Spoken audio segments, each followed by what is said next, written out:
And breaking tonight, the White House has been caught red-handed again, misleading the American people on the truth about Obamacare. Welcome to the Kelly File, everyone. I'm Megyn Kelly. 2 weeks ago, the White House touted the number of people getting coverage thanks to the president's health care law, announcing 6 million people are poised to get health care coverage because of Obamacare. 6 million. Listen.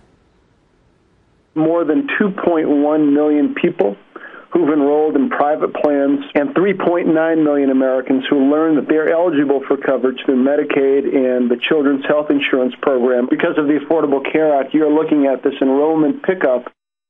That is a White House senior advisor saying nearly 4 million Americans are now eligible for Medicaid coverage thanks to Obamacare. That was false. That was untrue. It was grossly misleading. The senior elections analyst for the well-respected RealClearPolitics.com, Sean Trend, sat down and crunched the numbers, concluding, quote, only 380,000 new Medicaid enrollees are due to Obamacare, a far cry from 4 million. Look at those numbers. Look at the overstatement. They were apparently taking credit for people who are renewing their pre-existing Medicaid plans, claiming those people owed it all to Obamacare. Not true. And the administration continued in its false assertions. On January 10th, President Obama's official Twitter account sent out a tweet again claiming 6 million Americans, quote, have already signed up for coverage thanks to health reform, adding, quote, that's a fact. No, it isn't. The Washington Post's nonpartisan fact checker today gave that claim 3 Pinocchios. The paper's headline reads, quote, warning, ignore claims that 3.9 million people signed up for Medicaid because of Obamacare. Reporter Glenn Kessler calling that assertion flat out, quote, ridiculous. Chris Direwalt is our Fox News digital politics editor. Chris, I want to take you back to the fallout of if you like your plan, you can keep it, period, which we know was a gross misstatement, to be charitable. The president got hammered at a press conference that he finally had to hold about honesty and how important that is in a relationship between a president and the American people. And here is what he said in part. Listen. There are all kinds of challenges. I'm sure there will be additional challenges that come up. And it's important that we're honest and straightforward in terms when we come up with a problem with these reforms and these laws, that we address them. It is important to be honest and straightforward. And now, yet again, we are told he wasn't. Your thoughts? Well, how about this? How about all of the people who have said in the past week that if Chris Christie of New Jersey has told a word of a lie, if anything is untrue, his future is ruined, there is no more Chris Christie, and they're going to feed him to sharks off the Jersey shore.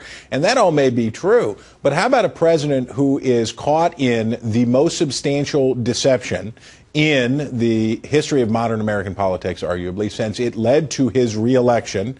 How about that guy?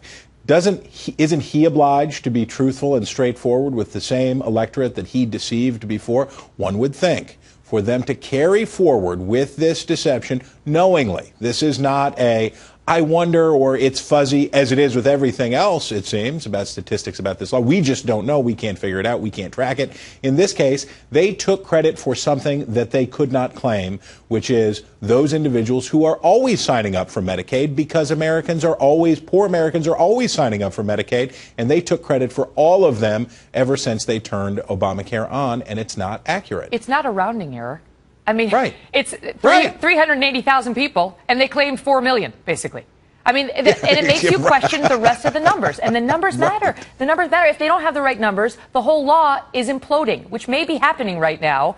We don't know because we can't get straight figures. And it's not just the Medicaid enrollees.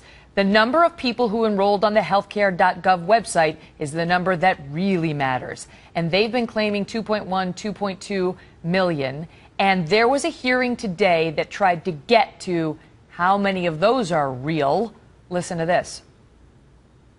The most important number, as has been reported by many news outlets, is whether individuals have paid. Does the administration collect this information? I'm just asking, do you collect this information? Right now, we're not, but we will be. When?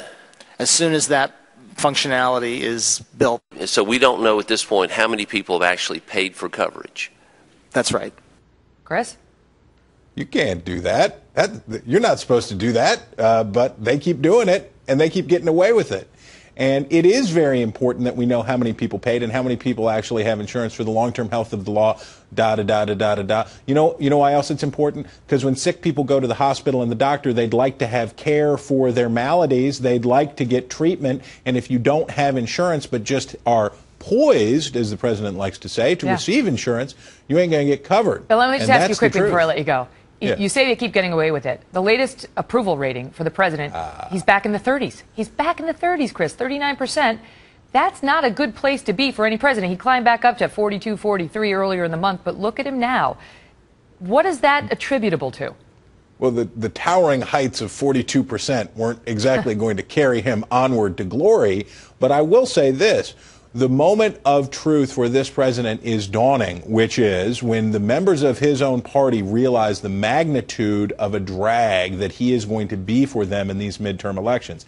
And as that happens, cutesy patootsy stuff like claiming 4 million when it's really a couple 100,000 people, that won't wash. They'll turn on him, and it'll be ugly. Cutesy patootsy. That's going to be my new nickname for you. See ya. Bye.